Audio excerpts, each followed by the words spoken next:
Hi and welcome to my channel. Thanks so much for tuning in. If you're new here, welcome. If you're not new here, welcome back. I am so glad to have you here because this is going to be a Purge the Pantry episode. We've done this in the past where we've purged our freezer. Well, now we're purging our pantry and we are going in and we're cleaning, we're organizing, we're coming up with ways to use things that we already have. So I'm excited to get in there. I'm excited to see, stick to the end. That's where you get to see the before and the after, which is my favorite part. Let's get into it and see what we can come up with. Remember, subscribe. That helps me keep going with my channel. Then also hit the little bell. That way you get notified every time I put out a new video. So let's get into it. Let's get into this. Right behind me is the door that we are entering of my pantry and laundry room. So let's assess the situation here. What do we have going on? It's not horrible, but it does need attention. There is food in here that hasn't been looked at. We have flour and bread products that need to be reviewed. We have so much going on, and since it's also the laundry room, we now use our laundry and washer and dryer as shelves because our shelves are difficult to get into because of how deep our washer and dryer is. And you think for presentation purposes I have kept everything open? No. This is really how it functions on a day-to-day basis, which tells me we need to find everything a proper home. So let's get into it. Before we do, I'm going to start a recipe. I am going to make something out of the pantry.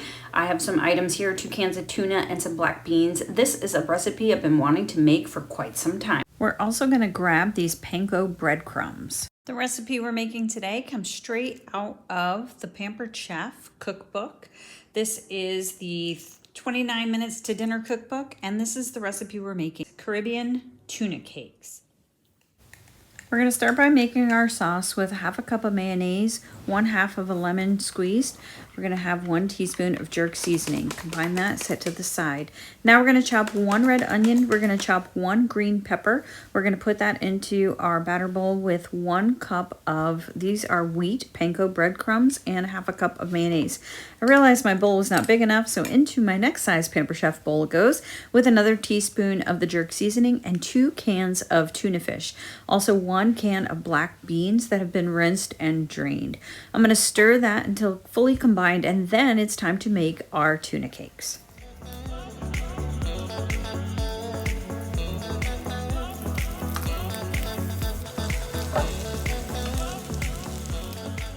I decided to do half the batch in the air fryer. I wanted to make it extra crunchy and keep its shape, and for 8 minutes at 400 degrees they came out perfect. I also have my pan fried ones, and then I stirred up my sauce. Remember, we set this to the side and I drizzled it on top of both. These actually turned out so good, but let's get back to cleaning. Okay, we're gonna start with our washer and dryer area on top here. I'm gonna take everything away and then I'm gonna wash it down. And we actually have 2 drawers, and we got them because we liked it elevated so you didn't have to bend over. But do you know we're not using them? And so we need to take use of what we have storage wise and get some of these items in better homes. So let's do that. Let's get all cleaned up and let's make it happen.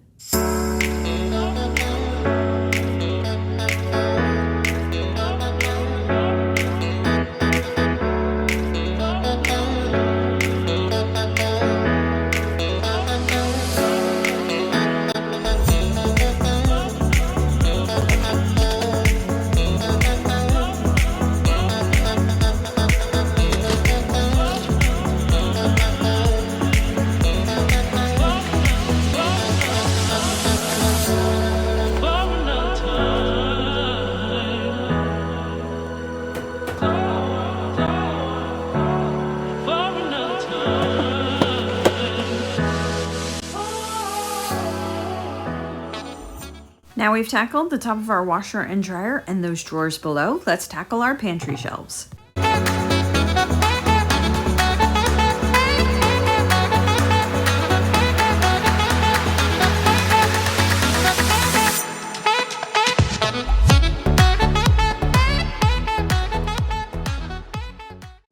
We picked up this self-adhesive contact paper, and it is going to be the perfect thing. I was going to paint the shelves, but my husband talked me out of it, and I'm so glad he did.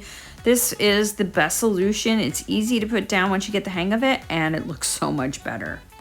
There were multiple items that I found that were past their expiration date or things I was just never going to use, and into the trash they went.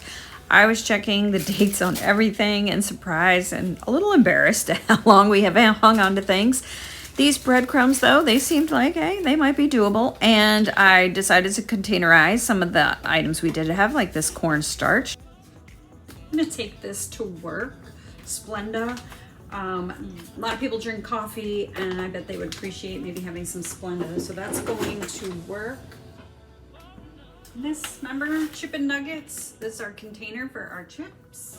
It says, oh, 2023. Hey, something in this year. Okay. And we're gonna have to come up, ooh, that and this, right? We're gonna find something for these two. And I have just the recipe. We're gonna make little banana pudding cakes. I'm gonna start with those graham cracker crumbs, and I'm just gonna mix it with butter so it makes it a nice crust. Put them in the little muffin pan I decided to do some with paper and some without. The paper was a little difficult, so I just went without. I used the scoop to press the breadcrumbs in, and then now I'm gonna get my Jell-O mixture put together. It's 2 cups of milk and the package of Jell-O pudding mix. And then I'm slicing my bananas. Before I assemble it, I did cook my graham cracker crumbs in the oven at 350 degrees for 8 minutes. So now it's time to scoop the vanilla pudding mix inside of that.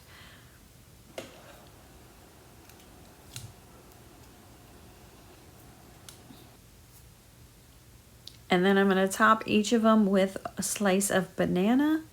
And then I made some homemade whipped cream with just heavy whipping cream and some sugar. And I'm just putting a dollop of each on top of that. And then I'm gonna sprinkle just a little bit of the crumbs on top to give it just a little bit of a presentation. And voila, a quick and easy dessert is made. My family loved these, and with the remaining graham cracker crumbs, I just made some individual ones. And now I'm ready to get back to that pantry. Let's put everything back and get it all organized.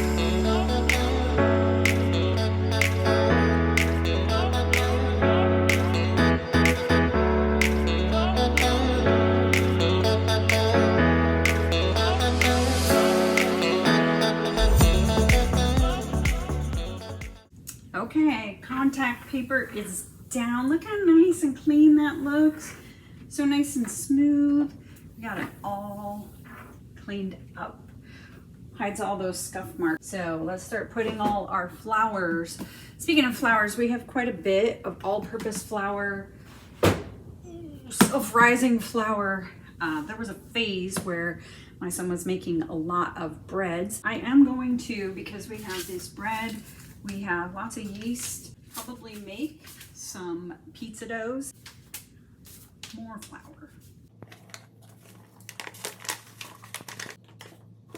And let's make that pizza dough. We're doing it easy with 1 cup of self-rising flour and 1 cup of Greek yogurt. I've seen this recipe everywhere and wanted to try it, so this is the first time.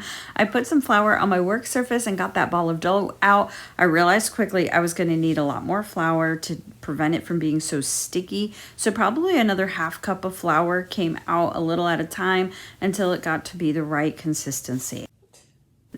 And then I realized, wait a minute, that's not Greek yogurt, that's regular yogurt. So now this will be really interesting on how this turns out. Well, it looks pretty good and has the right consistency, so I'm gonna drizzle it with oil and put it in the fridge for later. I got flour on my nose.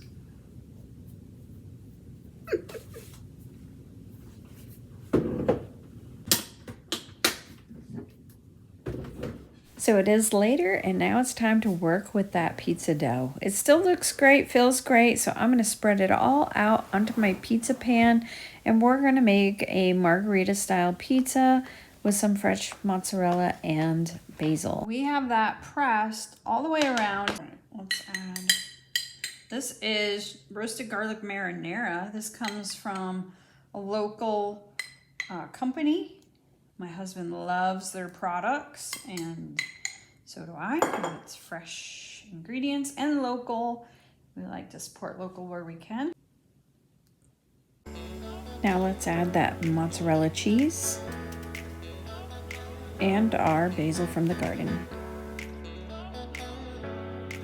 This is ready to go into a 425-degree oven for 15 minutes. About halfway through the cooking process, I wanted to get the crust a little more crisp, so I added some melted butter and a little bit of sea salt on top. And look at this. That pizza came out so good. Now, I used the fresh mozzarella. I felt, it is a pizza, but it could always use more cheese, so I decided to top it with just a Italian cheese blend and covered it up and then put it in the oven for just another minute or two to melt that cheese. And here's the final finished pizza. I have definitely got to try this. It is actually very good. It really came out good. And look, the back of it, the crust, it has a crispy crust on the bottom. What do you think? What do you think of the crust? Really good. Back to our pantry, and we're cleaning our shelf organizer where our canned goods are stored. I love this thing because it's adjustable. It's all cleaned up now. So easy. So we're going to go ahead and put our cans back on there.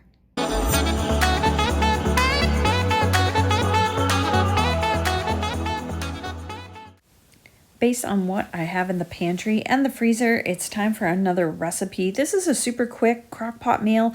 I really wanted to use up this turkey gravy that you see here, so I started with some chicken breasts that were frozen, dumped those in, a frozen bag of mixed vegetables, the frozen onions, and here's that turkey gravy I just put on top. I put a little half can of water just to get the rest of the turkey gravy out of there, some garlic powder, and that was it. About halfway through, as it's been cooking for about 4 hours on high, I added a half a cup of yogurt, not Greek, this is regular yogurt, to the mixture.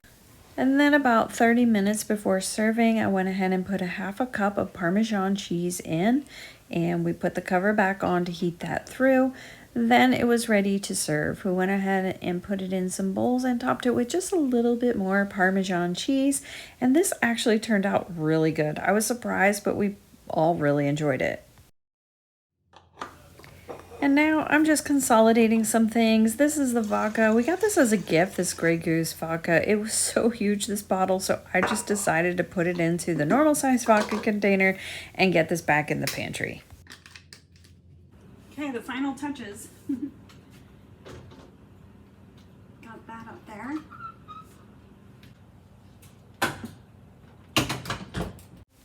I found the perfect spot for our empty containers is in this cabinet.